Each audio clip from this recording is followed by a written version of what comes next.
Alors bonjour à tous, j'espère que vous allez bien. On se retrouve aujourd'hui pour un nouveau tuto de design Flutter, un tuto qui va être destiné surtout aux débutants, à ceux qui veulent vraiment découvrir qu'est-ce que c'est Flutter concrètement, à manipuler un peu les widgets de Flutter, le Dart, etc. Mais aussi si vous avez déjà un bon niveau Flutter, que vous êtes membre par exemple des formations, eh bien ça peut vous permettre tout simplement de récupérer certaines fonctionnalités de ce design, de cette application-là. Vraiment, on va de toute façon tout découper en plusieurs sections. Et donc vous allez pouvoir recréer cette application-là. En fait, c'est un design sur lequel je suis tombé en faisant des recherches sur Internet, que j'ai trouvé vraiment très sympa. Donc c'est un espèce de game store, donc un store de jeux pour applications, et donc on va pouvoir recréer un petit peu ce design là. Donc il y aura deux pages essentiellement, une page d'accueil et une page de design, et on fera une première partie vraiment sur l'installation et la configuration du coup de notre application. Alors comme d'habitude, ouvrez aussi en parallèle le tuto écrit, tout simplement pour avoir accès à tous les codes sources, à toutes les étapes, à toutes les commandes qu'on va pouvoir entrer, à tous les packages également, et aussi par exemple aux images dont vous allez avoir besoin dans l'application, là, toutes les images des jeux vidéo qu'on va utiliser dans l'application. Évidemment, si ce n'est pas déjà fait, commencez le programme gratuit de Flutter Evolution, tout simplement parce qu'il vient aussi d'être mis à jour avec toutes les nouvelles méthodes d'installation et de configuration pour Visual Studio Code, pour PC et Mac évidemment, et je parle aussi des Mac M1 par exemple. Donc bref, le programme est indispensable si vous voulez de toute façon installer Flutter et du coup pouvoir suivre ce tuto dans son intégralité. Du coup, nous on commence avec la création de notre application et puis sa configuration avec les packages et les ressources qu'on va utiliser. C'est parti!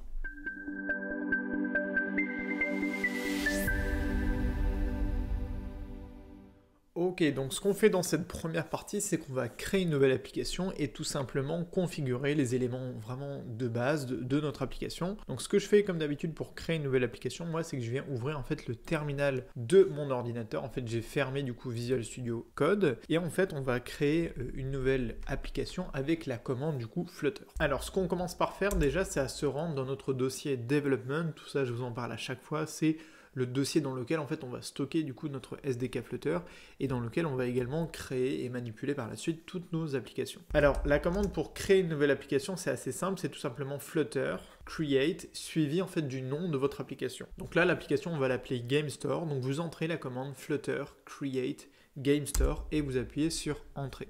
Et en fait automatiquement ici votre application va être créée et elle aura comme nom, du coup, le nom que vous venez de lui donner, à savoir ici Game Store. Voilà, donc là c'est fait, du coup, je peux soit rester dans le terminal, entrer la commande cd Game Store, par exemple, ici, et si vous voulez, vous pouvez également lancer votre application avec la commande Flutter Run, à condition d'avoir, par exemple, ici, ouvert un émulateur. Nous, on ne va pas le faire comme ça, on va directement reprendre notre application avec Visual Studio Code. Donc là, je viens d'ouvrir en fait une nouvelle fenêtre de Visual Studio.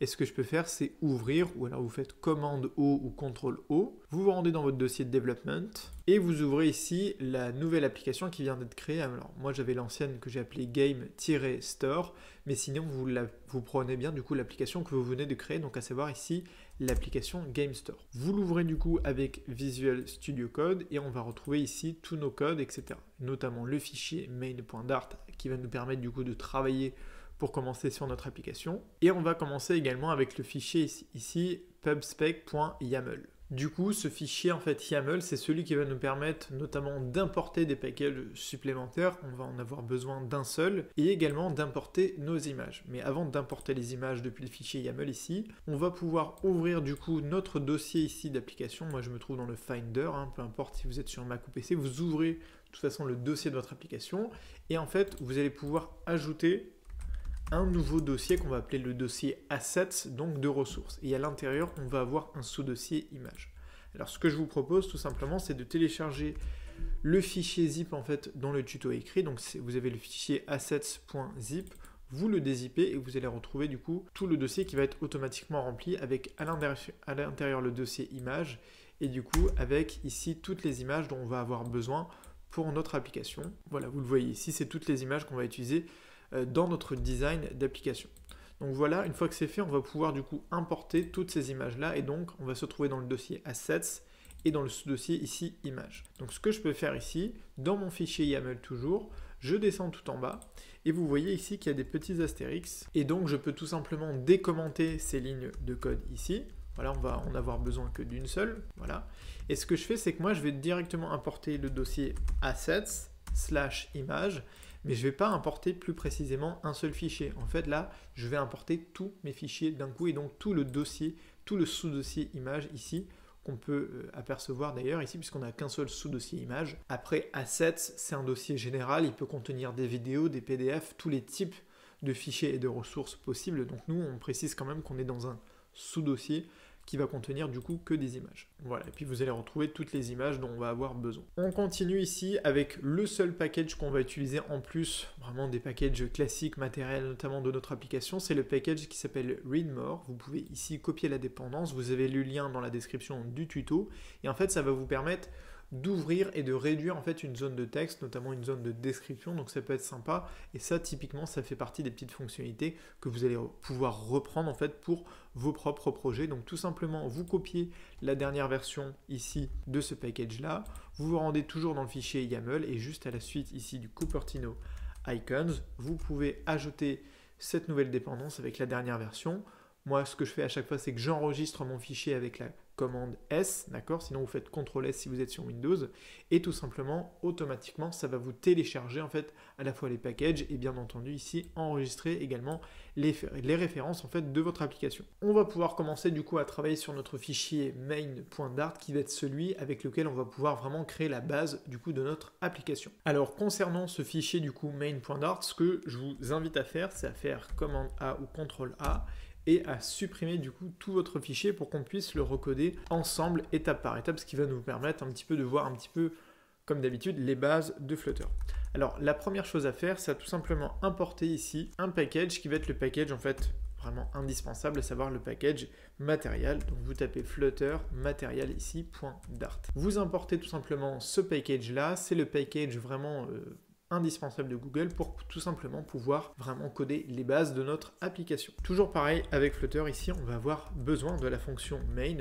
Là on revient vraiment aux bases, mais c'est la fonction qui va tout simplement exécuter, lancer tout notre code. C'est ce qu'on appelle la fonction hôte, vraiment la fonction, si on peut dire, originelle, qui va nous permettre de lancer, d'exécuter tout le reste de notre application. Et à l'intérieur, on va pouvoir lancer la fonction qui s'appelle runapp, qui va nous permettre littéralement d'exécuter, lancer notre code dans un écran. Ça peut être un écran de smartphone, un écran pour un site web, un écran pour un logiciel de bureau, et on va pouvoir lui placer du coup juste à la suite l'application à lancer en question. Ce que vous pouvez faire, si vous avez bien suivi normalement toutes les installations, toutes les étapes de configuration de Visual Studio Code, encore une fois qui sont disponibles dans le programme gratuit, vous pouvez commencer à taper les lettres suivantes, ST pour Stateful Widget ou Stateless Widget, et vous allez avoir ici deux suggestions, soit un Stateful Widget, soit un Stateless Widget. Moi, je vais créer un Stateless Widget, c'est-à-dire un widget qui va être statique, dont le contenu en fait va être constant, contrairement aux Stateful Widgets qui ont du contenu qui va être dynamique, qu'on va pouvoir rafraîchir. Là, on parle vraiment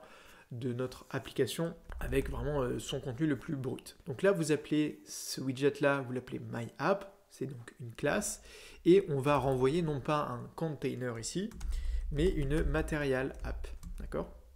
Vous commencez à taper Material App et on va pouvoir lui donner quelques propriétés à cette Material App. Encore une fois, Material, ça fait référence au design de Google, contrairement au Cupertino Design. Ça, c'est les normes qui ont été inventées pour le design pour Flutter. Material App, c'est tout le design en fait d'Android. On va pouvoir lui donner notamment un titre à notre application. Donc là, on l'appelle par exemple Game Store. On va pouvoir lui donner une petite propriété qui s'appelle la Debug Show Check and Mode Banner, qui va vous permettre d'enlever une bannière qui se trouve dans le coin supérieur de votre écran pour indiquer que c'est en cours de débugage. Nous, on s'en sert pas. Et surtout, on va pouvoir lui proposer un champ Home, une page d'accueil en fait à notre application. Alors par la suite, ça va être un widget séparé. Pour l'instant, je mets juste une page vierge grâce au widget du coup ici Scaffold. Ce que je peux faire donc, c'est reprendre ma classe et mon widget MyApp et le lancer du coup dans ma Run App juste ici. Ok ? Donc là, quand il vous met du code en bleu, vous avez une petite ampoule qui s'affiche ici. Par exemple, là, il vous propose d'ajouter le mot-clé const parce que c'est du contenu qui est constant, qui ne va pas avoir besoin de se recharger. Une fois que c'est fait, je lance, tout en me situant bien dans le fichier main.dart, je lance le bouton ici Run and Debug, et donc là, puisque j'ai déjà ciblé mon iPhone 14 Pro qui est encore ouvert ici, eh bien ça va me lancer mon application dans mon émulateur. On va pouvoir attendre que ça se lance pour voir un petit peu qu'est-ce qui s'affiche à l'écran. Voilà, du coup là j'ai mon application qui vient de se lancer, là j'ai la console de débugage qui apparaît et mon application est bien lancée dans un iPhone 14 Pro et donc on va pouvoir commencer à voir un petit peu à quoi correspond ici le code qu'on a déjà rédigé. Alors pour l'instant l'application elle est vierge, elle est vide tout simplement parce que dans notre matériel app et dans notre première page, dans notre première scaffold, scaffold c'est un échafaudage en anglais, et ça représente en fait concrètement une page. En fait, il n'y a rien dedans. Alors, ce que je pourrais faire, c'est juste ajouter le champ appbar avec à l'intérieur une simple appbar pour commencer, et vous allez voir que automatiquement, ici, j'ai une section qui va apparaître. Voilà, une section qui est bleue, parce que ça représente une appbar. On pourrait aller un petit peu plus loin en lui ajoutant le champ title avec à l'intérieur un widget texte et en lui mettant un titre ici, ma appbar. C'est pour vous montrer un petit peu juste pour ceux qui débutent avec Flutter à quoi correspondent les widgets qu'on a créés. Ici, la Material App, ça représente la totalité de mon application. Ici, mon champ Home, qui a comme enfant ici un scaffold, ça représente une seule page, d'accord? Et donc dans cette page-là, je vais avoir le champ appbar, je vais avoir le champ body, je vais avoir le champ bottom appbar pour si on veut faire une barre de navigation, ce que l'on va faire. Et en gros, tout ce qui se situe ici à l'intérieur du champ Home, on va déclarer tout ça dans une home page et on va commencer à travailler dans la deuxième partie sur cette page du coup d'accueil. Mais c'est juste pour vous montrer que ici on pourrait tout coder dans un seul fichier. On pourrait par exemple changer la couleur de fond de ma appbar et lui mettre par exemple la couleur rouge. Eh bien ça c'est tout à fait possible. Là aussi je pourrais lui changer le titre. Ça va très bien fonctionner et encore une fois je vous le dis, dès que vous avez du texte qui est souligné en bleu, c'est pas une erreur, c'est juste qu'il vous propose une suggestion. Donc là vous mettez const. Par exemple, comme là j'ai du texte qui est complètement statique, qui n'est pas du tout dynamique, eh bien on peut mettre un const devant. Voilà. On enregistre bien et on affiche le texte. Vous pouvez également vous amuser avec les différents changements de couleur ici. Ce qu'on va faire dans la deuxième partie, c'est qu'on va tout déclarer, cette fameuse page d'accueil, dans un fichier, dans un dossier séparé, et vous allez comprendre un petit peu du coup comment on va structurer toute cette page d'accueil en reprenant le design que je vous ai montré tout à l'heure, dont je me suis inspiré. On va tout détailler en différentes sections. Ok, donc on commence dans cette partie réellement à travailler sur notre page d'accueil, et avant de coder du coup son contenu, on a dit on allait en fait espacer notre code en différents dossiers et fichiers. Alors ce que je viens faire ici, c'est dans mon dossier lib, en fait on va créer différents dossiers, et notamment on va créer un dossier en fait page pour stocker tout le contenu de nos différentes pages. À l'intérieur, on va avoir le dossier home et on aura également le dossier détail qu'on peut dès à présent créer. Comme ça, on aura le contenu de notre page d'accueil et le contenu de notre page de détail. Ce que je fais également ici, c'est que je viens créer le fichier home.dart pour commencer à rédiger du coup le contenu de ma page d'accueil ici. On peut également à nouveau importer le package matériel. On va venir créer ici un stateless widget que j'appelle le widget home page. Okay, et c'est donc ce widget là qui va contenir du coup tout le contenu de ma home page, de ma scaffold ici. Donc ici vous pouvez mettre renvoyer un scaffold et mettre le petit const ici. Du coup, ce que je peux faire à partir de maintenant, c'est en revenant ici dans le fichier main.dart, c'est de venir remplacer tout mon scaffold ici, tout le contenu qu'on avait créé pour un petit peu s'entraîner, et le remplacer par le widget homepage. Alors là, il va me dire, on n'a pas encore importé cette homepage là. Automatiquement, en fait, là, et bien maintenant, Flutter me propose de l'importer avec Visual Studio, donc j'ai bien importé. Alors la syntaxe package .gamestore, ça fait référence du coup à mon application, et du coup à tout ce qui se situe dans le dossier lib. Et donc ensuite, je peux aller dans le sous-dossier page, le sous-dossier home, et aller chercher le fichier home.dart, qu'on a déclaré ici à l'instant. Donc là, à partir de maintenant, je peux mettre ici un petit const pour toute ma Material App, elle s'appelle toujours la Game Store, et à partir de maintenant, quand on va travailler sur la home page, eh bien, on va bien afficher les modifications de notre application. Okay, on peut faire comme d'habitude le test, on peut lui ajouter une appbar. Ce qu'on va faire, c'est par exemple lui ajouter un background color pour commencer un peu à visualiser notre application. Vous voyez que là, je lui donne une couleur violette. Ça fonctionne aussi. Ce que je vais faire du coup, c'est que je vais lui donner une couleur à partir d'une valeur hexadécimale. Donc pour ça, la syntaxe, c'est vous mettez color sans s entre parenthèses, vous mettez 0 x ff suivi en fait du code hexadécimal. Du coup là, en enregistrant, je vais avoir une couleur qui va être beaucoup plus précise, et ce qui est bien, c'est que avec toutes les extensions de Visual Studio, vous pouvez même, en survolant tout simplement votre couleur ici, vous pouvez la mettre à jour avec de la transparence et en parcourant le spectre de toutes les couleurs. Donc là, ça veut dire qu'on va vraiment commencer à travailler sur notre homepage et on va commencer un petit peu à voir comment on va structurer tout notre contenu. L'idée, c'est que nous, on va tout mettre, on va uniquement travailler avec le champ body pour commencer, et on va tout mettre dans ce qu'on appelle une Single Child Scroll View. En fait, une Single Child Scroll View, c'est un widget qui nous permet de scroller du contenu. Et donc, à l'intérieur de ma Single Child Scroll View, on peut imaginer par exemple que je mette une colonne avec différents éléments à l'intérieur. Par exemple, de lui placer différents containers avec une couleur différente pour bien les visualiser. D'accord. Et une taille qui va faire qu'on va générer en fait un dépassement. Donc là, on peut juste lui afficher un container bleu, suivi par exemple d'un container rouge, mais avec une taille où on sait qu'on va générer un dépassement dans l'écran. Voilà. L'avantage ici de ma Single Child Scroll View, c'est qu'en fait, tout le contenu de ma page devient scrollable. Et vous voyez que c'est un scroll qui est assez bien fait, qui est tout à fait fluide.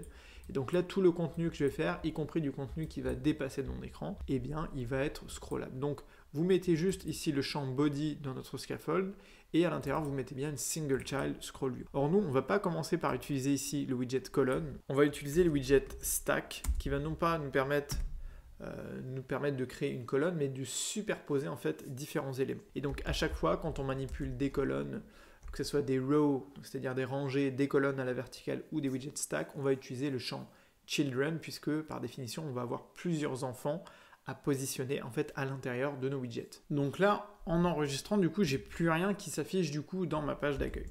Alors ce qu'on va faire, c'est qu'on va aller afficher en fait les images, une des images qu'on a importées tout à l'heure. Et donc je vais aller me rendre je vais utiliser le widget image.asset et en fait on va lui préciser ici de l'adresse de notre image. Donc là, on avait le dossier asset, le dossier image, on peut vérifier ici. Et en fait, je vais utiliser cette image-là, ce que j'appelle le background liquide. Donc là, on peut copier le nom de mon image et on va aller l'afficher comme ceci. Là, l'idée, c'est que le widget stack, il va nous permettre en fait de superposer ces différentes images-là et leur donner une taille avec toutes les propriétés qui nous intéressent. Ce que je peux faire, par exemple, c'est donner juste une largeur à ma taille, ce qui va nous permettre de la redimensionner un petit peu. Et d'ailleurs, ce que vous pouvez faire, c'est qu'on va pouvoir en fait en afficher plusieurs, une en haut à gauche et une en bas à droite. Ce que je fais, c'est que je vais placer en fait ce widget ici, image.asset, à la fois dans un widget qui s'appelle transform, qui va lui permettre de la déplacer et de la faire tourner en fait sur elle-même. On va détailler un peu la rotation et je vais pouvoir lui mettre comme enfant du coup mon image. Alors au niveau de la transformation ici, vous reprenez la syntaxe suivante, c'est une syntaxe qu'il faut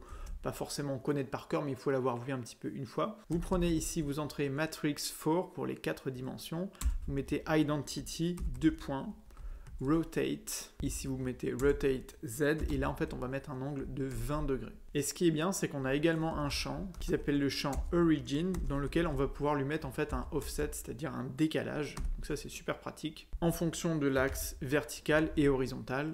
Voilà. En enregistrant, du coup, vous voyez que là, j'ai pu décaler en fait mon image par rapport à l'angle de ma page d'accueil et également à effectuer en fait une rotation. Ce qu'on fait du coup, c'est qu'on va ajouter une deuxième image, comme je vous l'ai dit, qu'on va positionner un peu plus bas. Et là, ce que je fais, c'est que j'utilise le widget qui s'appelle Positioned, qui va me permettre à l'intérieur en fait d'un widget stack de positionner de manière absolue et relative du coup mes différents enfants. Donc là, à l'intérieur, on va remettre un widget Transform, voilà. Alors là, il se met par-dessus du coup. Ce que je veux, c'est que ma deuxième image soit positionnée à droite de 0 pixels et par rapport au haut de ma page de 200 pixels. Voilà.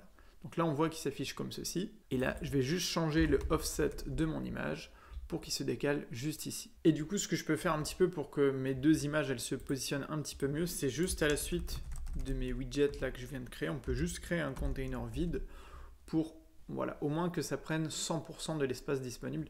Et en fait, ce qu'on va faire, nous, c'est qu'on va placer tout notre contenu juste à la suite ici. Alors, rapidement, on va finir avec, avant de vraiment créer nos différentes sections, on va juste ici créer, avant de refermer notre widget scaffold, on va avoir un autre champ qui est le Bottom Navigation Bar, en fait, qui va vous permettre de créer une barre de navigation tout en bas. On a vu rapidement tout à l'heure la A-bar, et bien là, c'est l'équivalent, mais pour la navigation bar qui se situe tout en bas, donc qui est au même niveau par exemple que notre champ body. Alors ce que j'ai fait moi de mon côté, c'est que j'ai créé en fait comme une méthode ici que j'ai appelée en fait la navigation bar, et en fait qui va retourner du coup du contenu. Alors notamment ça va retourner un container, etc., etc.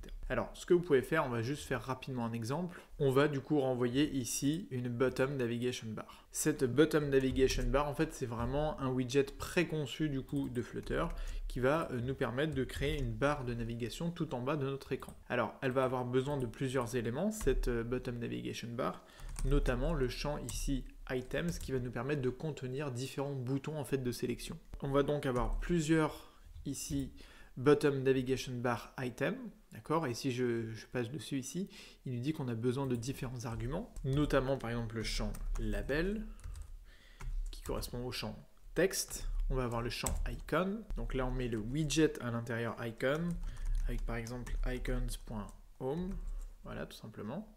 Ok, et par exemple on va pouvoir mettre 3 boutons ici différents.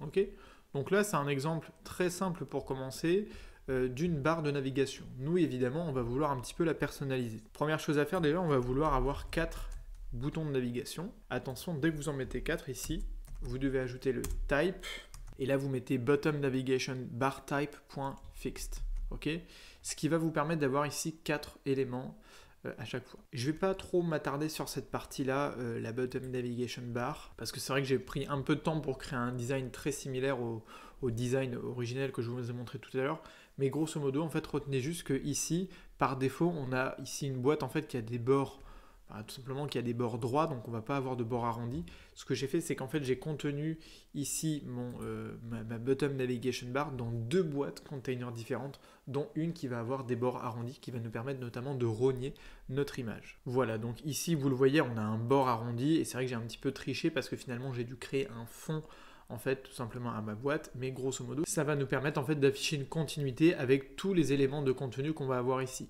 Parce que si vous enlevez par exemple la couleur ici, à notre container de fond, on a quand même du coup une boîte qui a un bord arrondi qui est parfait. Donc c'est aussi possible de fonctionner comme ça.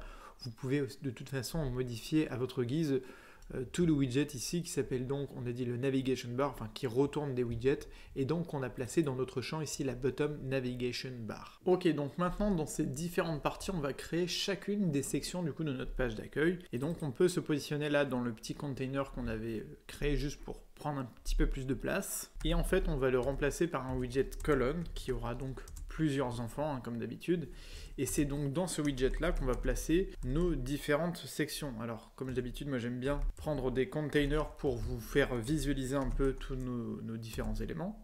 Alors on pourrait mettre un container bleu tout en haut, alors on peut le mettre en rouge. Donc par exemple ici on va avoir la section header, on aura une section avec la barre de recherche, etc., etc. Vous avez un petit peu compris comment ça va fonctionner.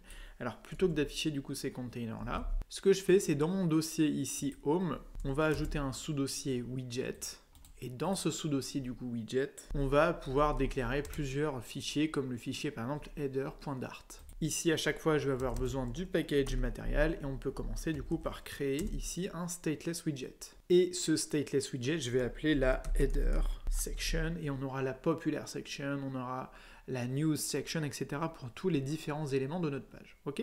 Alors on va pouvoir reprendre ici notre container, et juste pour qu'on le visualise comme à chaque fois, on peut lui donner toujours pareil une couleur et une hauteur pour juste être capable de le visualiser. Donc là, vous reprenez ce header section et vous le placez dans votre champ ici column. Ok ? Alors par défaut, il n'est pas importé, donc si vous restez dessus, il vous propose l'importation, et c'est ça qui est pas mal du coup avec Visual Studio désormais. Voilà. Du coup là, on va avoir du coup une section qui aura pas de fond de couleur. On va pouvoir. Le but c'est qu'on puisse en fait visualiser les formes avec le texte du coup qui va s'afficher par-dessus. On va du coup conserver du coup notre container. On va pas lui donner une taille précise. On va simplement lui demander d'afficher en fait un ensemble de rows, c'est-à-dire des rangées et de colonnes. On va avoir une première row, d'accord, qui va elle-même contenir une colonne, d'accord. Ici à l'intérieur de notre colonne, on aura les textes, et ici à droite, on aura notre circle avatar. D'accord ? Donc vous pouvez mettre des virgules à chaque fois pour bien indenter tous vos éléments. Et donc comme on l'a dit, on va avoir le widget Circle Avatar. Et ce widget-là, il est très pratique lorsque vous avez besoin de faire des images en fait tout simplement circulaires.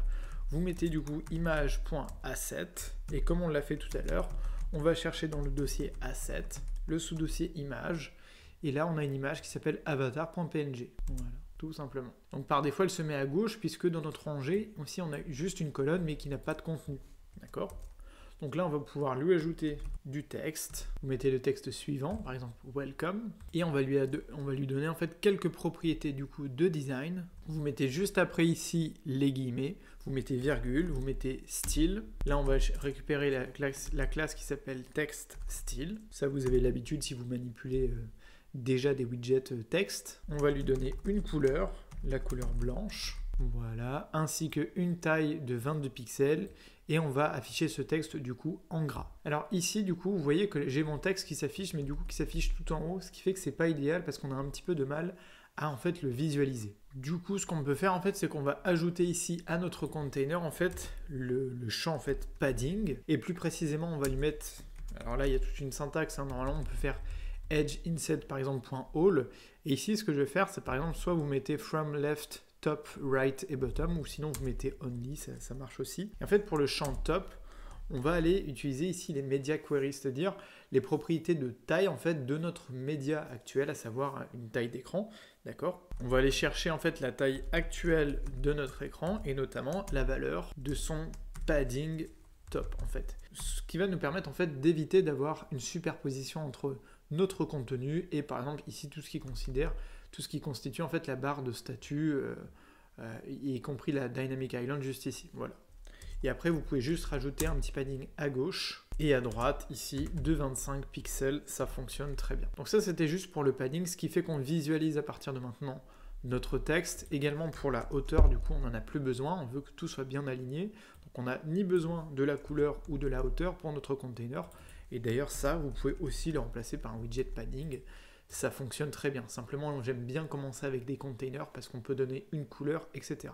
Je continue ici en créant et en ajoutant un deuxième texte, un deuxième widget texte ici. Et ce que je peux faire, c'est que pour les espacer tous les deux, j'utilise une petite sized box qui, pour ceux qui ne connaissent pas ce widget, c'est un widget qui vous permet de créer un container avec une taille donnée. Et là, on va simplement donner une taille, une hauteur en fait de 5 pixels. Alors ici, du coup, on a une colonne et le tout est contenu dans une rangée, une row. Donc ce que je peux faire, c'est que pour ma colonne, on va non pas manipuler le main axis alignment qui pour une colonne est l'axe vertical, on va utiliser le cross axis alignment, c'est-à-dire l'axe perpendiculaire à l'axe principal de notre colonne. Donc là, l'axe dans lequel on va visualiser notre texte. Et vous mettez ici cross axis alignment.start pour faire en fait décaler vos deux widgets texte vers la gauche, ici. On peut faire pareil au niveau des propriétés ici de notre row. Et on va cette fois-ci dans notre row ici utiliser la propriété de main axis alignment.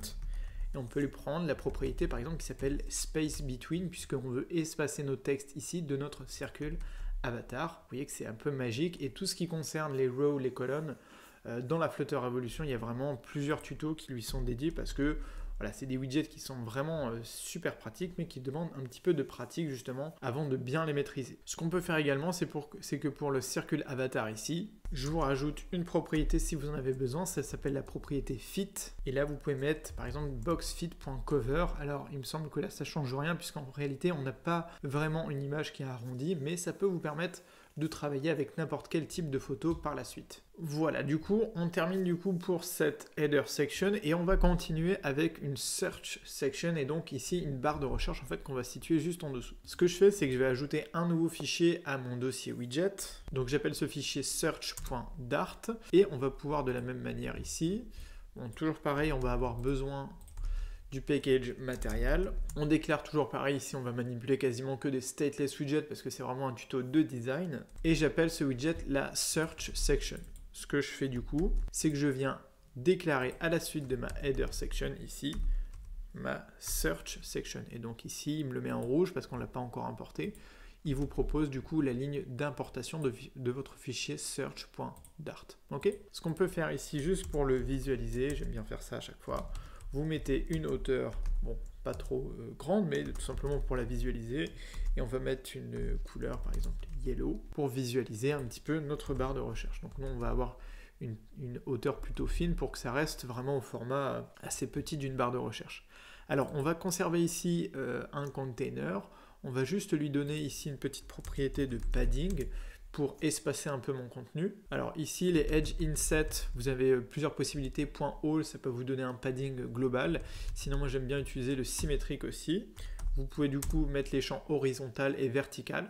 Et du coup, en marge horizontale, je vais mettre 25 et en marge verticale, je vais mettre 30 pixels. Dès que c'est en bleu, c'est qu'il vous propose une suggestion. Donc là, on va pouvoir lui mettre le const parce que ce sont des valeurs qui sont, comme leur nom l'indique, constantes. Alors ici, petite particularité pour le contenu de ma barre de recherche, c'est que je vais utiliser à nouveau le widget stack qui est en fait très pratique quand on veut faire des fonctionnalités design un petit peu plus avancées. Et donc ce que je vais pouvoir proposer à l'intérieur de mon widget ici stack, c'est le widget qui s'appelle text field, qui va nous permettre en fait d'afficher une barre de recherche ici, ça peut être un formulaire, c'est utile dans plein d'autres situations. Voilà, et ce que je fais, c'est que j'utilise à nouveau le widget ici positioned, qui va nous permettre de, par exemple, de proposer un container. Là, on va lui donner juste une taille, par exemple, de 50 pixels, et également une largeur de 50 pixels, juste pour le visualiser. D'accord, on lui donne une couleur, par exemple, rouge, disons. Ok. Et surtout, ce widget position, on va lui demander, par exemple, de se positionner à droite, à 12 pixels du bord. Voilà. Et par exemple, en haut, à 10 pixels du bord. Alors ici, il va être complètement rogné, c'est pas grave. Hein. Là, l'idée, c'est juste pour visualiser un peu notre boîte. Et ce que je vous propose ici, c'est qu'on affiche en fait une icône pour notre micro. Voilà. Alors ce qu'on peut faire, c'est enlever la taille prédéfinie à notre container. On peut d'ailleurs également commencer à enlever le fond de couleur bleue qui ne va pas vraiment nous intéresser ici. On va en fait surtout donner des propriétés ici à notre champ et à notre widget en fait text field. On va avoir par exemple un champ qui s'appelle decoration et on va pouvoir lui indiquer la classe input decoration, donc on est presque dans du CSS ici, avec la propriété par exemple fill color. Donc là si par exemple on met du blanc et qu'on lui met également le champ field à true, voilà, du coup, ici on voit que notre widget text field il a bien les bords arrondis, donc ça c'est ce qu'on voulait grâce à cette propriété ici outline input border avec un border radius. Ce qu'on peut faire, c'est rester dans le champ ici decoration avec notre input decoration et on va pouvoir lui ajouter le champ qui s'appelle le prefix icon et on va pouvoir en fait tout simplement lui indiquer le widget icon, tout simplement. Et on va lui préciser ici la valeur de notre icon, donc ça va être la search outline. Donc on peut enregistrer, je lui donne juste une propriété de taille en fait, en lui précisant 30 pixels pour l'agrandir un petit peu, et on va avoir du coup l'essentiel du coup ici des propriétés de notre champ et barre de recherche en fait. On pourrait par exemple ajouter aussi le champ qui s'appelle int text, qui vous permet en fait, c'est l'équivalent du placeholder pour ceux qui ont déjà fait du CSS. Donc bref, voilà un petit peu toutes les propriétés qu'on a pu donner à notre champ text field et notamment ici les propriétés int style qui vous permettent en fait de styliser votre placeholder. Bon voilà, ça j'ai un petit peu accéléré sur cette partie. Ce qu'on peut faire ici, c'est commencer du coup la nouvelle section qui va s'appeler du coup la category section et en fait ça va nous permettre de créer toute une bande en fait blanche qui va remplir tout le reste de notre écran. Donc vous rendez ici dans le dossier widget et vous créez tout simplement un nouveau fichier que vous appelez le catégorie du coup .dart. Comme d'habitude à chaque fois on vient importer ici le package material et on va pouvoir du coup créer un nouveau stateless widget pour créer cette nouvelle section. Donc là comme d'habitude vous commencez à taper st et ensuite ça va vous proposer la syntaxe pour créer et générer un stateful ou un stateless widget. Donc dans notre cas on va manipuler que des stateless widget. Vous l'appelez ici le widget la category section qui va nous permettre donc de contenir à la fois la section catégorie et en fait toutes nos autres sous-sections puisque ça va rester dans le même plutôt container. Voilà, on peut commencer juste pour le visualiser comme d'habitude, lui donner une hauteur arbitraire pour commencer de 500 pixels et également un champ couleur qui va nous permettre ici de le visualiser. Donc là je vais commencer à le visualiser en blanc. Je peux donc copier ce widget la category section et on va le mettre à la suite ici de mes deux autres sections, donc notamment à la suite de la search section, donc de ma barre de recherche, je viens ajouter la category section. Alors automatiquement là ça se met en rouge, donc j'ai juste à faire, rester sur cette ligne là, à sélectionner la petite ampoule et il va me proposer directement l'importation de mon fichier catégorie.dart. Du coup, dès que c'est enregistré, on voit bien la boîte blanche qui apparaît à l'écran et donc c'est sur cette boîte-là qu'on va travailler sur cette section-là qui s'appelle donc la category section. On continue en donnant quelques propriétés de décoration, notamment j'utilise le champ decoration et la classe qui s'appelle box decoration qui est la boîte en fait de style en fait pour nos containers qui est très complète. Attention, par contre, dès que vous commencez à déclarer la classe box decoration, il faut passer la propriété de couleur à l'intérieur de cette classe-là, sinon vous allez avoir une erreur. Donc là, je peux copier en fait la propriété de color white et je la mets dans la boîte, dans ma classe plutôt de box decoration. Et en fait, à la suite, même si là, voilà, effectivement, je donne une couleur un petit peu plus atténuée, on est plus un blanc-gris, on va travailler sur le border radius et là, on va donner une propriété pour avoir des bords arrondis, tout simplement en haut à gauche et en haut à droite. Donc pour ça, vous reprenez le champ border, on utilise la classe border radius.only. Et là, vous allez tout simplement mettre directement les valeurs à top left et top right. Donc là, on met top left, par exemple, radius.circular. Et ensuite, vous indiquez le rayon de votre bord arrondi. Donc là, par exemple, on va donner un rayon de 20 pixels. Et évidemment, ça, ce sont des propriétés que vous pouvez ajuster au fur et à mesure. Et pour le top right, on va mettre la même valeur. Là, j'ajoute le const pour ma propriété. Et donc là, on voit nos bords arrondis sur mon écran, du coup, en direct. On continue la création de nos différentes catégories. Là, notamment, on va manipuler en fait une variable, une liste locale qu'on va créer. Et donc, on va les déclarer tout en haut en fait de notre widget.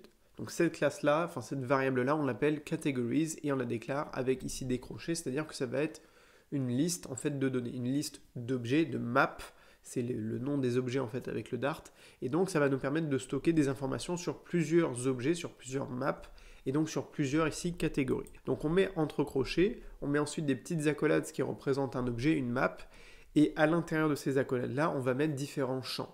Par exemple, on va mettre un champ pour l'icône, pour le nom de notre catégorie, etc. Et par exemple, pour le champ icon, je peux mettre icon, 2 points, et là, aller chercher par exemple toutes les icônes dont j'ai besoin. Donc là, j'avais déjà effectué un petit travail de recherche. Pareil, on va pouvoir lui indiquer une couleur si on veut que nos différentes catégories aient une couleur qui leur associée qui soit différente.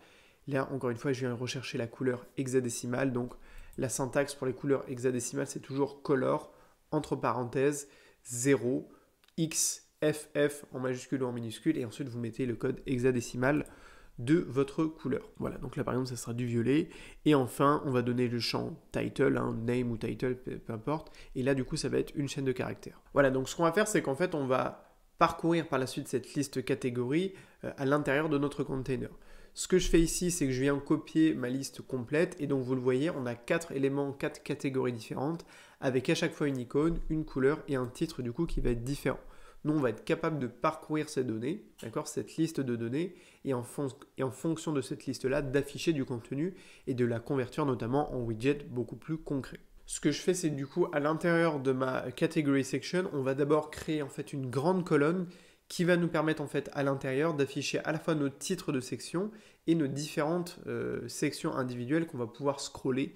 C'est-à-dire que la category section, on va pouvoir la scroller à l'horizontale, et puis il y aura toutes les deux autres sections, notamment la popular section et la newest game section juste en dessous.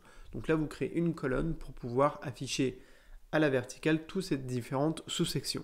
Voilà, du coup, à l'intérieur de notre du premier élément du coup de notre colonne, ce qu'on va pouvoir placer en fait, c'est, alors là, j'utilise des containers juste pour visualiser.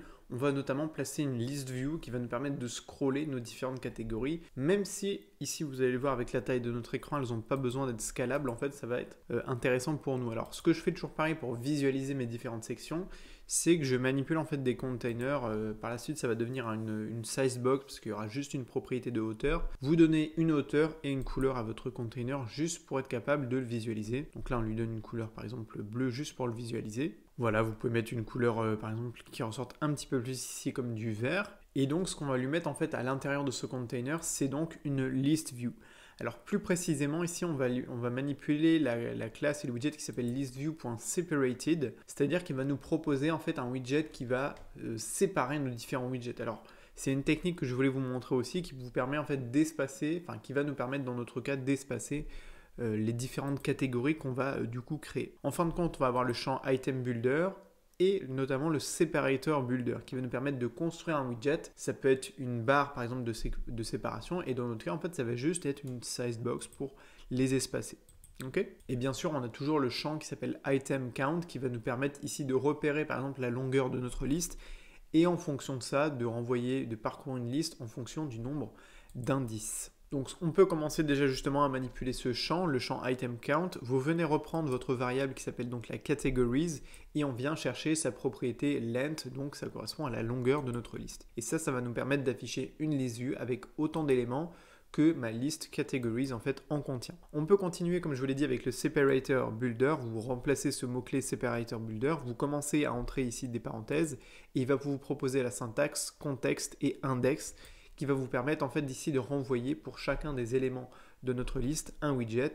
Alors ici l'index on ne va pas vraiment le manipuler, on va juste renvoyer plutôt une size box, c'est-à-dire un widget en fait basique d'espacement. Et vous lui donnez par exemple largeur par exemple de 30 ou 33 pixels pour être plus précis. Voilà, tout simplement. Mais donc ce qui va nous permettre réellement de visualiser nos catégories, c'est le champ Item Builder qui va nous permettre de construire sur mesure chacun des éléments du coup de notre liste. Donc toujours pareil ici avec la syntaxe, vous commencez à taper une parenthèse et il va vous proposer la syntaxe contexte, virgule, index, donc pour l'indice de notre liste à parcourir avec ici une petite flèche. On va pour commencer à envoyer en fait un container et comme d'habitude pour visualiser à chaque fois nos éléments, je crée un container avec une hauteur et ici par exemple une largeur arbitraire et juste une couleur tout simplement pour visualiser mes différents éléments. Ce qu'il ne faut pas oublier par contre, c'est que notre list view, on va la faire non pas à la verticale, mais à l'horizontale. Pour ça, vous pouvez utiliser le champ qui s'appelle le scroll direction et vous lui donnez la valeur axis.horizontal. Une fois que c'est fait, alors là, j'ai juste le problème que ça prend toute la hauteur en fait de mon contenu parent, donc de mon container qui a une hauteur de 140 pixels.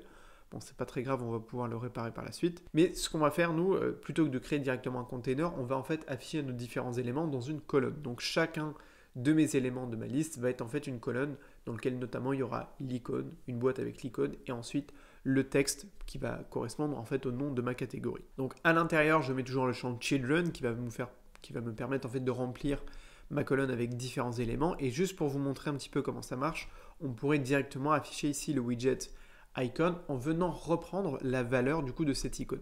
Donc là, plutôt que de mettre le nom de l'icône directement, mais icon, le widget icon entre parenthèses, là je viens reprendre ma liste categories, entre crochets je lui indique l'indice avec lequel je suis en train de travailler, donc là c'est une variable index, d'accord, qu'on a manipulé juste dans le item builder, et ensuite je peux aller directement chercher le champ qui s'appelle icon. Par contre, ce qu'il faut mettre pour que cette syntaxe là elle fonctionne bien, notamment parce qu'on a vraiment créé une petite liste locale, ici il faut mettre as icon data. Et là automatiquement vous voyez qu'on voit apparaître une petite liste d'icônes à droite dans notre écran, donc ça veut dire qu'on est capable de parcourir une liste et d'afficher des données comme ceci de manière automatique. On parcourt la liste et donc l'affichage se fait à chaque fois de manière individuelle. Bon, nous on va faire un affichage un petit peu plus complet en créant notamment un container. J'essaie d'accélérer un petit peu sur cette partie. Donc on crée un container avec des bords arrondis et avec comme enfant tout simplement une icône avec l'icône qui va être personnalisée. Et également vous voyez que j'ai ajouté le champ couleur, mais là c'est pareil, en fait on va chercher le champ categories, index, enfin la liste categories avec notre indice et le champ color et vous mettez bien as color ici. Donc là on va décorer notre boîte et vous voyez que ça s'affiche bien à l'écran. Okay. On ajoute aussi des petites size box pour l'espacement en haut et en dessous de notre petite boîte ici avec l'icône. Et ce qu'on fait également, c'est que, là je peux enlever la couleur de fond tout simplement, on va ajouter un widget texte pour afficher tout simplement le titre, le nom de cette catégorie. Donc là la logique c'est toujours la même. Vous mettez la liste categories, entre crochets l'indice, le champ title par la suite, et là vous mettez par exemple as string, puisque c'est une chaîne de caractères. Là, ce que je fais, c'est que j'ajoute juste des propriétés de style avec la classe textStyle, tout simplement, à mon widget texte, et on a du coup ici notre list view qui est quasiment du coup terminée. Donc voilà un petit peu pour notre list section ici. On peut également ajouter un champ qui s'appelle le champ padding tout simplement, si on veut ajouter un espacement à gauche et à droite. Donc là, vous pouvez reprendre la classe qui s'appelle Edge Inset. Il existe en fait plein de variantes en fait pour manipuler les paddings. Moi j'aime bien utiliser par exemple les symétriques. Donc vous mettez .symmetric et là par exemple on va pouvoir donner un espacement horizontal par exemple de 25 pixels. Et là à partir de maintenant en fait, bon là c'est vraiment parce que je suis sur un modèle particulier, mais du coup là on dépasse un peu la taille et la largeur de notre iPhone et du coup là je peux voir qu'on a vraiment créé une liste qui est scrollable. Et c'est ça l'avantage en fait d'utiliser les list view. À partir du moment où vous donnez par exemple, là ici vu qu'on a une liste qui est horizontale, si je donne une hauteur en fait par la suite tout ce qui va dépasser à l'horizontale va être automatiquement scrollable. Et ça c'est pareil si vous faites du contenu à la verticale. Okay, c'est l'équivalent d'utiliser une colonne à l'intérieur d'une single child scroll view. Donc là, si on reprend un petit peu notre fichier home.dart, on voit que dans notre page home, on a donc la header section, la search section et la category section. Alors comme dans la category section, on a créé ce fond blanc, ce qu'on va faire, c'est qu'on va rester dans la category section, d'accord? Et en fait, on va ajouter nos deux autres sous-sections à l'intérieur de cette category section. Ce qu'on peut faire, c'est que toujours en restant du coup dans cette même colonne-là, on va pouvoir ajouter des petits textes, des titres en fait pour chacune de nos deux sections. Donc la première, ça va être Popular Game. Je peux ici tout simplement lui donner des propriétés de style pour augmenter la taille et mettre le texte en gras. Voilà. Et ce que je peux faire ici pour aligner tous mes contenus à gauche, vraiment sur le côté gauche, on peut reprendre notre colonne. Et là, comme on manipule une colonne, donc l'axe principal c'est le vertical, et donc là le cross-axis alignment, c'est l'axe horizontal. Et donc je veux que sur ce cross-axis alignment, ça s'aligne à gauche. Donc là, on va aller chercher le cross-axis alignment.start pour que tous les éléments de ma colonne se mettent sur le côté gauche. Voilà. Donc là, ça va du coup affecter le texte. Voilà, on peut modifier un petit peu le padding de notre container. Voilà, c'est que des petites propriétés du design. On ne s'attarde pas trop évidemment sur les titres. On vient ici en restant dans le dossier, dans le sous-dossier widget, on va venir créer un nouveau fichier qu'on va appeler le popular.dart qui va contenir du coup notre popular section. Et plutôt là, on va l'appeler le popular game. Ok ? On importe à chaque fois le package matériel dont on a toujours besoin pour déclarer notamment nos stateless widgets. Et ici, on va du coup déclarer un stateless widget.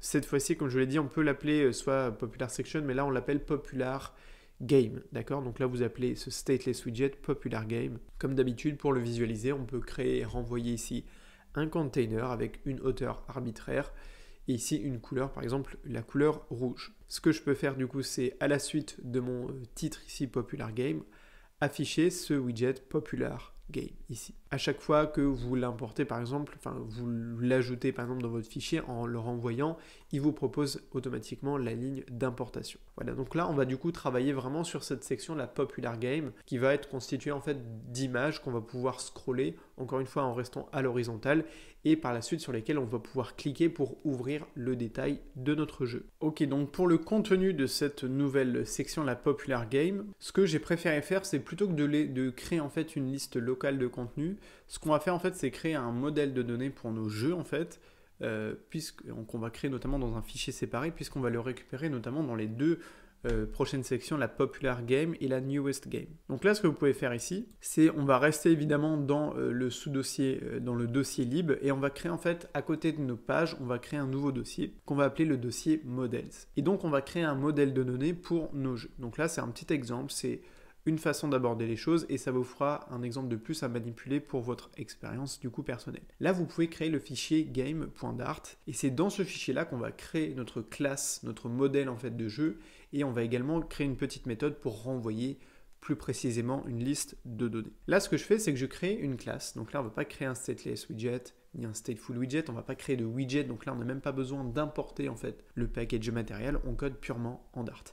On crée une classe, donc là vous mettez classe, vous mettez le nom de votre modèle de données ici, on va l'appeler un jeu, donc un game, avec des petites accolades. Ici on va commencer en fait par définir différents champs dont on va avoir besoin. Donc il y en aura pas mal puisqu'on va manipuler pas mal de données.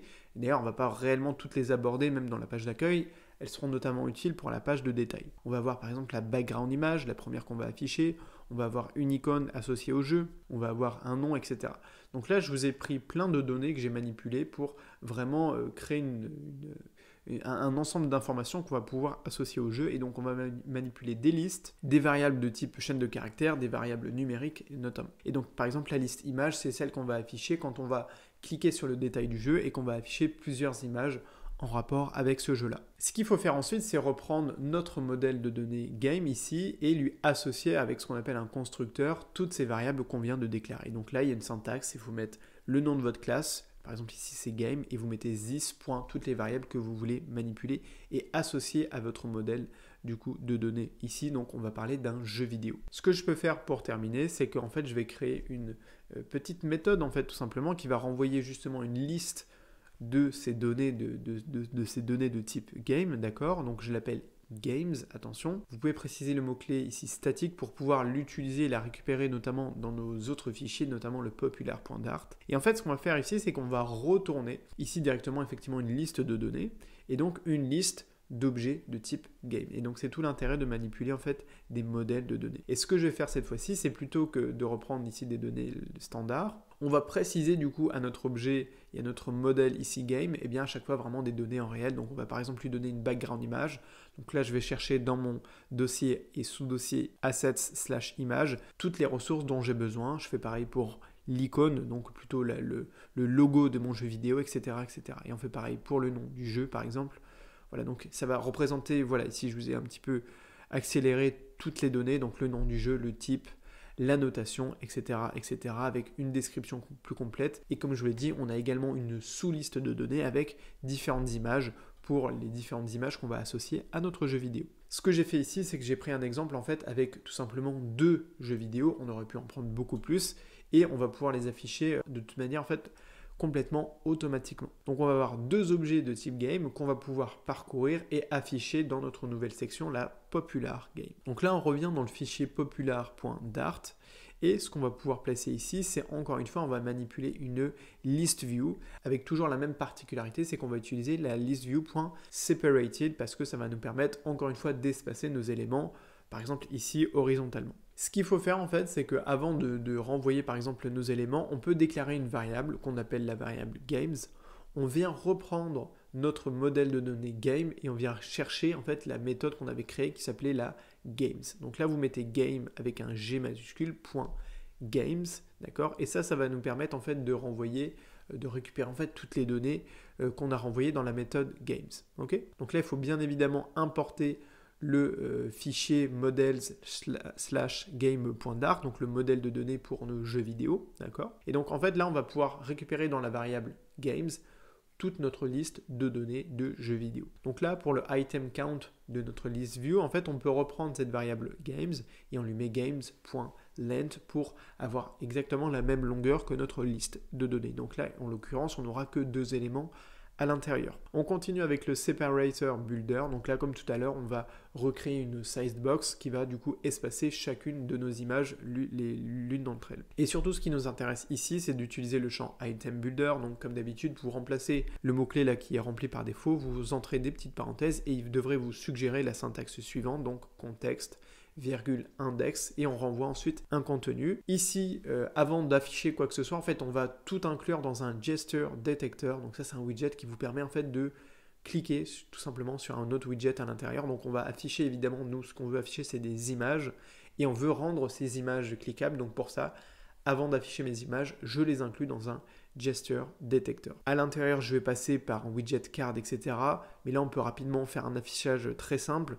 On reprend ici le widget image.asset, d'accord, et on va aller chercher, toujours pareil dans notre liste games, on vient mettre entre crochets ici notre indice, et là on va aller plus précisément chercher le champ background en fait image. Et comme on manipule ici le widget gesture detector, il faut mettre toujours pareil un champ associé au clic en fait de notre widget gesture detector. Donc là on peut mettre le on tap, il en existe plein d'autres, le on pressed, on long press par exemple pour tous les types de touches tactiles que vous pouvez utiliser. Et là, je mets simplement en fait une fonction print pour lui associer quelque chose. Mais on reste sur quelque chose de très basique. Ce qu'on peut faire là, c'est enregistrer et afficher notre widget. Bon voilà, là, ça s'affiche. Par contre, ça s'affiche pour le moment à la verticale. On va vouloir du coup nous l'afficher à l'horizontale. Donc en fait, tout simplement pour afficher bien, encore une fois ici, mon contenu à l'horizontale, on peut reprendre notre listview.separated et il y a le champ qui s'appelle scroll direction. Encore une fois, les list views, c'est des éléments qui sont vraiment personnalisables, donc n'hésitez pas à les utiliser. Il y a plein de propriétés comme ça que vous allez pouvoir reprendre. Donc là, on va lui mettre le scroll direction, on va lui mettre axis.horizontal. Et là, automatiquement, du coup, j'ai mon contenu qui se met à l'intérieur de mon container parent. Donc il y avait lui une hauteur donnée. Donc là, mes images, elles prennent le bon format. Et ce qu'on peut tester, c'est que vous voyez que désormais, là, c'est déjà scrollable. Alors, justement, on va pouvoir retirer la couleur rouge dans le fond puisque ça ne nous sert un peu à rien. Et là, par exemple, pour mon container, puisqu'il a que la propriété de hauteur, il est souligné en bleu. Donc là, vous pouvez en fait utiliser la petite ampoule et la suggestion et donc le remplacer par une size box. Ça, c'est des petites astuces qui vous permettent d'aller encore plus vite dans la rapidité d'exécution par la suite de votre application et de son rafraîchissement. On va pouvoir donner une petite propriété de padding à notre list view, donc là rien d'exceptionnel. Ce que je vais faire ici, c'est un petit peu détailler et ajouter un petit peu plus de style à mon image. Donc ce que je fais en fait, c'est que je viens, alors là on peut donner une élévation à ma carte, bon ça va donner un effet d'ombre. Je vais également lui donner ici des bords arrondis, donc là c'est rien d'exceptionnel, c'est vraiment des propriétés que vous n'avez pas à connaître par cœur, mais qui vont être associées par exemple ici au widget card. Donc ça c'est pas mal, vous mettez le champ shape avec comme valeur le rounded rectangle border. Donc moi pareil, évidemment ce ne sont pas des propriétés que je connais par cœur, il faut tout simplement aller chercher l'information à chaque fois. Donc là ça va lui donner des petits bords arrondis. Et surtout ce qu'on fait, c'est qu'à l'intérieur on lui donne, avant d'afficher directement notre image, un container avec une petite marge, et ensuite à l'intérieur on lui met bien du coup notre image Et attention, celle-ci aussi, je la place à l'intérieur d'un widget qui s'appelle Clipped Rect, qui va me permettre du coup de relier en fait mon image directement. Bon, ça fait pas mal de widgets à l'intérieur les uns des autres, mais c'est juste pour ici avoir une correspondance entre notre card à l'intérieur des bords arrondis et du coup à l'intérieur aussi notre image. Là je passe rapidement, mais par la suite on va utiliser une animation héros, et donc ce que je pourrais faire en fait c'est juste inclure encore une fois mon image à l'intérieur d'un widget héros qui va nous permettre de faire l'animation. Je vous montrerai un petit peu plus tard comment ça va se passer, puisque on aura besoin de notre deuxième page de détail pour bien comprendre comment ça fonctionne. Donc là vous pouvez ne pas utiliser encore cette étape là, restez avec un affichage très simple. Ok, donc on considère que pour cette section, la Popular Game Section, on en a terminé. Du coup, ce qu'on va pouvoir faire, c'est travailler sur la section, enfin la sous-section, on peut parler de sous-section qui est juste en dessous. Et donc on peut revenir ici dans notre fichier catégorie.dart. Vous pouvez lui copier en fait le widget texte qu'on avait utilisé. Là, simplement, on va écrire Newest Game. Voilà, ça s'affiche juste en dessous. Et en dessous, du coup, on va utiliser et on va afficher notre nouvelle section. Alors, avant de l'afficher, on va créer un nouveau fichier. Comme d'habitude, là, je l'appelle simplement au nom de ma section. Donc là, ça va être la newest. Le fichier, pardon, newest.dart. On importe à chaque fois le package material. Et d'ailleurs, on peut aussi importer ici notre modèle de données game, puisque on va s'en servir. Hein. Là, les données, évidemment, ça va être les mêmes. Hein. Que ce soit la popular game ou la newest game section, en fait, ça va être les mêmes jeux à afficher. Bon.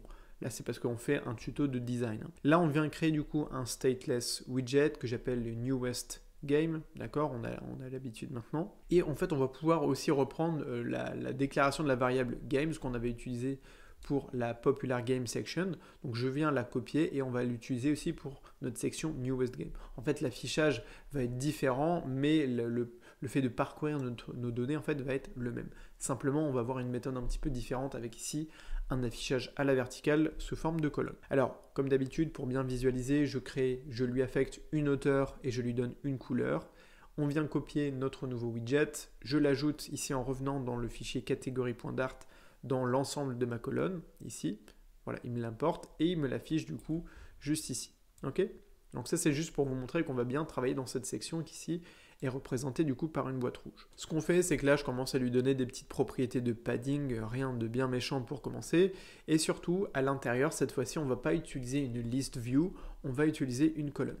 Alors attention aussi avec les list view, ce qu'il faut bien comprendre, c'est que les list view, ce sont des widgets en fait qui vont être scrollables. En réalité, une list view, c'est censé faire toute la taille de votre écran et par exemple, tout le champ body, vous mettez une list view, ça va marcher. Quand vous commencez en fait à utiliser des list view à l'intérieur d'autres widgets, il faut toujours leur donner une taille limite pour que ça soit une taille et une boîte qui soit scrollable à l'intérieur. Là, on veut que notre newest section, on va afficher en fait les jeux en ligne, d'accord, sous forme de rangée. Et du coup, on veut que si on en est 2, 5 ou 10, eh bien on puisse scroller, mais non pas que cette section-là, mais toute notre page. Donc cette fois-ci, on ne va pas utiliser de list view, mais on va directement utiliser une colonne. Et là, ce qu'on va faire, c'est reprendre la syntaxe suivante. Vous prenez votre variable games et vous utilisez en fait la méthode .map qui va nous permettre en fait de convertir une liste en fait en affichage de widgets plus concret. Ici, en fait, il y a toute une syntaxe qui vous est suggérée. En fait, vous allez renvoyer ici un élément de votre liste qu'on appelle du coup la variable game et on va pouvoir retourner en fait du contenu. Donc là, on va pouvoir, par exemple, un exemple très simple au début, juste renvoyer le widget texte avec comme valeur cet objet game et son champ name. Ce qu'il faut du coup afficher, c'est qu'à la fin, il y a une autre méthode qui s'appelle la .toList qui est indispensable quand on veut convertir en fait une liste de données en affichage de widget réel. Donc là, si on enregistre, j'ai ma liste de données qui apparaît en fait à l'écran et donc on a juste un affichage de widget texte qui correspond du coup au nom de mes jeux. Bon, nous on va faire un affichage un petit peu plus complet. Nous, c'est pas juste les textes qu'on va afficher, c'est les images, etc. Donc, bon, cette partie-là, elle est un petit peu plus dense, parce qu'il y a beaucoup de parties qu'on va afficher, mais l'idée globale, vous avez compris comment ça marche. Alors, ici, par exemple, ce qu'on va faire, c'est afficher une première colonne, puisqu'en fait, chacun de nos jeux vidéo va comporter lui-même plusieurs colonnes. Enfin, en gros, il va comporter plusieurs rangées de données à l'intérieur. Bon, l'idée, c'est que c'est un enchevêtrement en fait de colonnes, de rows par exemple, qu'on va pouvoir utiliser pour que vous compreniez en fait bien comment ça marche à chaque fois. Ici, ce que je peux utiliser, c'est soit l'affichage du texte et par exemple l'affichage en fait de mon icône, la première icône du jeu vidéo, d'accord? Donc là, ça va être le logo, la marque en fait du jeu vidéo que j'ai placé dans un widget Clipped Rect pour qu'il ait tout simplement des bords arrondi. Donc jusque là, rien de bien méchant. Simplement, ce que je peux faire même, c'est placer en fait toute ma colonne en fait à l'intérieur du coup d'un container auquel je vais pouvoir donner par exemple ici un padding et surtout une couleur blanche en fait pour bien pouvoir le visualiser. Là, ce que je fais en fait, c'est que je vais placer plutôt mon image à gauche et mon texte à droite. Et en fait, mon texte lui-même va être placé dans une colonne. Donc là, à partir de là, si vous voulez, c'est pas quelque chose qu'il faut savoir faire par cœur, mais il faut pouvoir reprendre par exemple un design et le reproduire en fait étape par étape.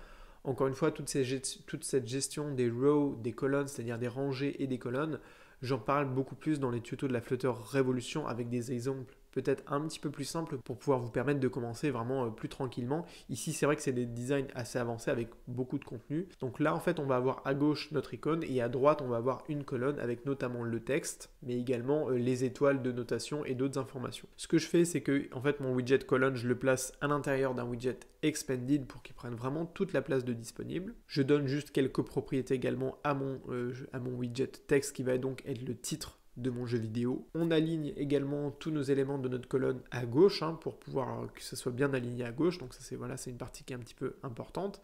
Et surtout, juste en dessous, on reprend également une row pour afficher par exemple ici en premier lieu le bouton par exemple de téléchargement. Alors c'est un App Store virtuel, tout ça c'est du design, on n'est pas dans les fonctionnalités réelles, on est dans du design juste pour montrer un petit peu comment ça se passe. Voilà, on peut également ajouter ici un nouveau widget texte avec le type de jeu vidéo qui est représenté.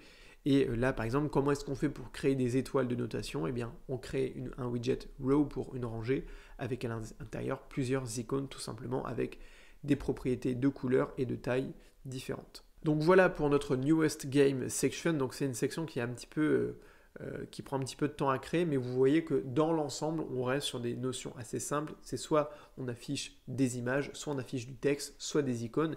Et par exemple, là, mon bouton de téléchargement, en fait, c'est un container bleu avec à l'intérieur du texte. Voilà, donc on peut considérer qu'on a fini notre page d'accueil et on va pouvoir commencer à travailler sur la page de détail.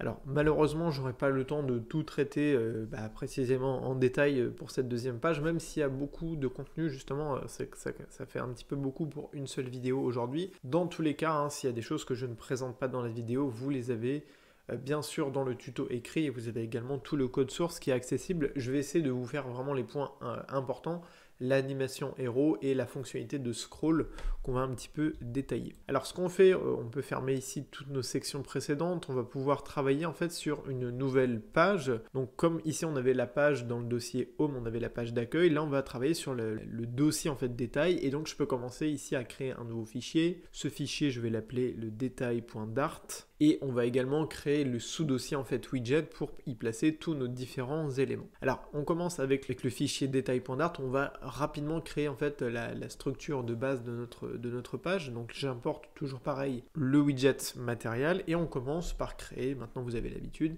un stateless widget. Ici ce widget je vais l'appeler le detail page ou le detail game. Et je lui fais renvoyer surtout, non pas un container, mais un widget en fait scaffold. Donc encore une fois, pour que vous imprégniez bien des noms des widgets en fait chez Flutter, un scaffold ça veut dire un échafaudage en anglais, et donc ça représente une page Flutter standard avec tous les champs qui vont être disponibles, la app bar, le champ body pour le corps de notre page, et puis tous les autres champs dont on peut avoir besoin. Ce qu'on fait également, c'est qu'on va manipuler ici une variable de type game, et en fait on va devoir transmettre à cette deuxième page, en fait d'ailleurs le widget c'est bien detail page, ici on va devoir lui transmettre un objet de type game avec notre modèle de données game, et donc on va pouvoir le faire quand on va cliquer par exemple ici sur l'une de nos images dans la popular game section. Donc ce que je fais c'est que j'ajoute en fait ce paramètre game, cette variable game qui est donc de type game, c'est le nom de notre modèle de données. Et là, il faut bien importer ici le fichier game.dart de notre dossier models. Et tout simplement, ce qu'on fait, c'est qu'on lui indique à cette page ici la variable game en tant que paramètre. Donc, on va lui mettre une app bar avec le champ title et avec à l'intérieur le widget texte avec la variable game.name. Donc là, le nom de ma page, c'était bien detail page. Et donc, de cette manière, avec cette syntaxe-là, on va être capable, lorsqu'on va cliquer sur l'ouverture de ma page, de lui transmettre en fait cet objet game avec toutes les informations qui vont être associées au jeu vidéo. Et donc, d'afficher par exemple dans la app bar juste le nom en fait de notre jeu en question. Donc, ce qu'il faut faire, c'est nous rendre revenir en fait dans la Popular Game section ici, pour revenir sur la fonctionnalité de clic. D'accord, on avait notre gesture détecteur et pour l'instant il affichait juste un message dans la console. Ce qu'on va faire maintenant, c'est qu'on va lui permettre d'ouvrir en fait notre page de détail. Donc là, ça va être un exemple de navigation très simple. Donc là, la syntaxe, il ne faut pas la connaître par cœur évidemment, mais il faut l'avoir vue au moins une fois. Donc on reprend la classe navigator.off contexte. On va avoir la méthode push qui va nous permettre de pousser l'affichage sur une nouvelle page. Et là, comme type de route, ça pourrait être détaillé dans un tuto séparé. Les routes, c'est tout ce qui va gérer en fait la navigation avec Flutter. On va reprendre la Material Page Route, qui est donc la navigation classique de chez Flutter avec, encore une fois, le design matériel. Et donc là, on va aller construire notre fameuse page, la Detail Page. Par contre, ce qu'il faut faire du coup en ouvrant cette Detail Page, qui est tout simplement un widget qu'on va aller construire à notre écran, eh bien, il faut lui préciser la variable ici l'objet game qu'on va transmettre. Donc en dessous, par exemple, on a affiché l'image de notre jeu vidéo avec la syntaxe games entre crochets index.background image. On va aller récupérer du coup la liste games et on va juste lui transmettre en fait l'indice. C'est-à-dire que ce qu'on veut, c'est aller non pas chercher, renvoyer toute la liste, mais juste un des éléments de cette liste-là, donc un seul des jeux vidéo. Donc vous reprenez la syntaxe games entre crochets avec index ici. Ce qui va nous permettre en fait d'ouvrir notre page de détail en transmettant les informations sur le jeu vidéo qu'on est en train d'afficher. D'accord.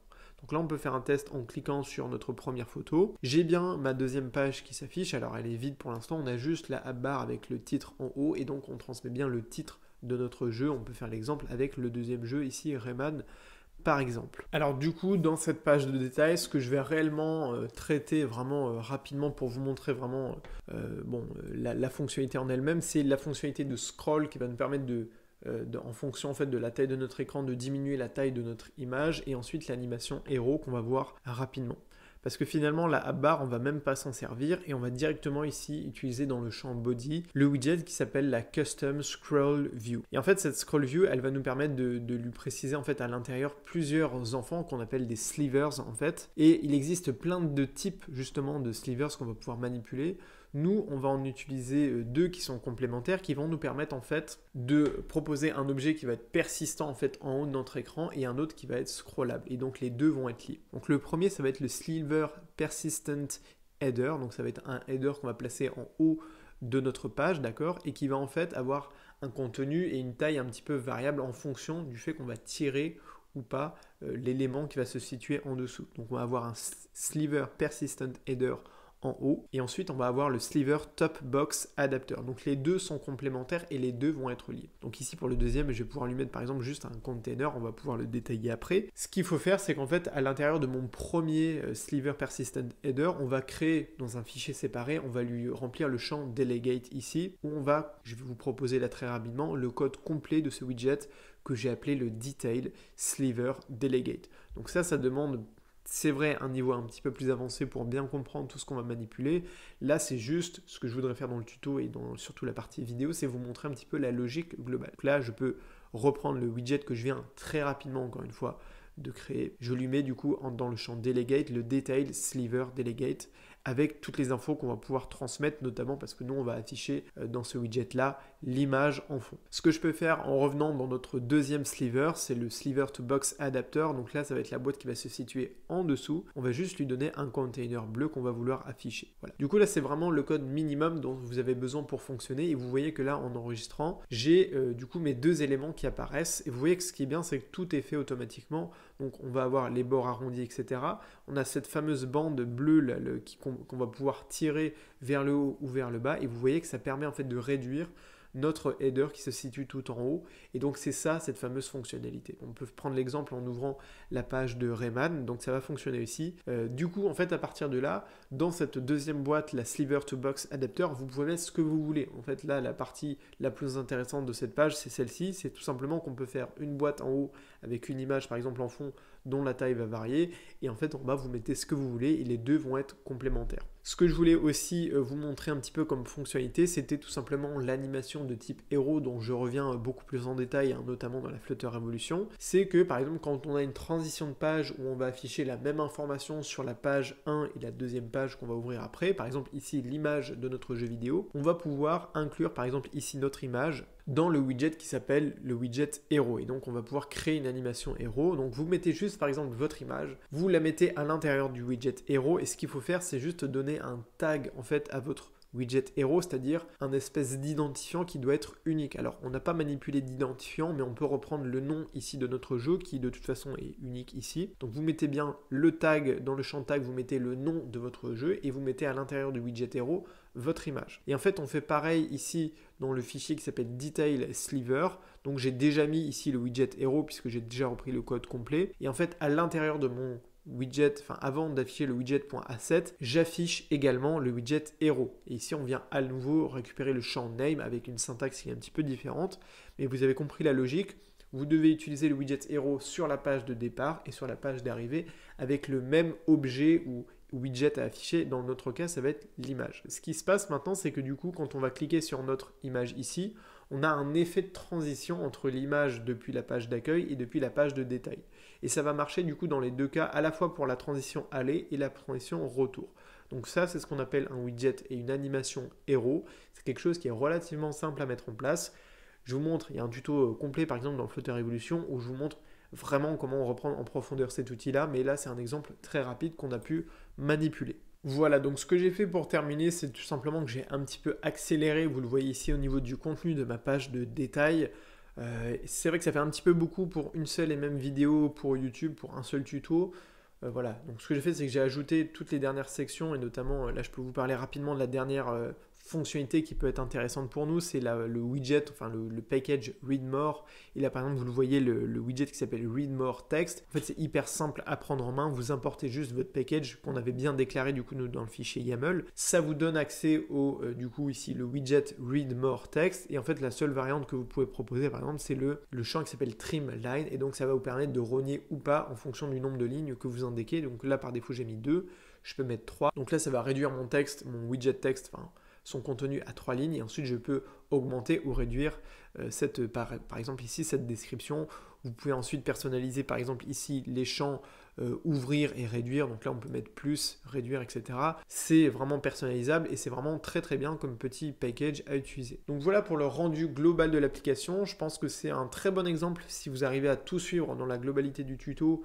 Ça va vous permettre de vraiment manipuler plein de widgets, plein de fonctionnalités différentes. C'est vrai que pour des 100% débutants, c'est pas forcément, voilà, c'est pas non plus facile de commencer par ce genre d'exemple parce que c'est des exemples de design qui sont assez complets, assez riches également. Mais quoi qu'il en soit, moi je reviens sur des exemples beaucoup plus simples, beaucoup plus progressifs aussi dans la Flutter Evolution pour ce qui est du design, et puis dans la Flutter Academy, c'est des notions encore plus avancées dans les animations, par exemple. Donc voilà pour ce tuto, j'espère que ça vous a plu. N'hésitez pas à mettre un like à la vidéo, un petit commentaire pour nous faire un retour. Ça nous a demandé pas mal de travail à moi et à toute mon équipe aussi, à la fois sur la création de l'application, la rédaction du tuto et le tournage vidéo. Donc j'espère que tout ce travail, ça vous aura plu et ça vous aura permis de découvrir un petit peu notre chaîne YouTube, notre travail et puis toute la qualité aussi de nos tutos. Je vous dis donc à très vite sur la chaîne YouTube et sur le blog, et surtout n'oubliez pas de rêver très grand. Allez, salut!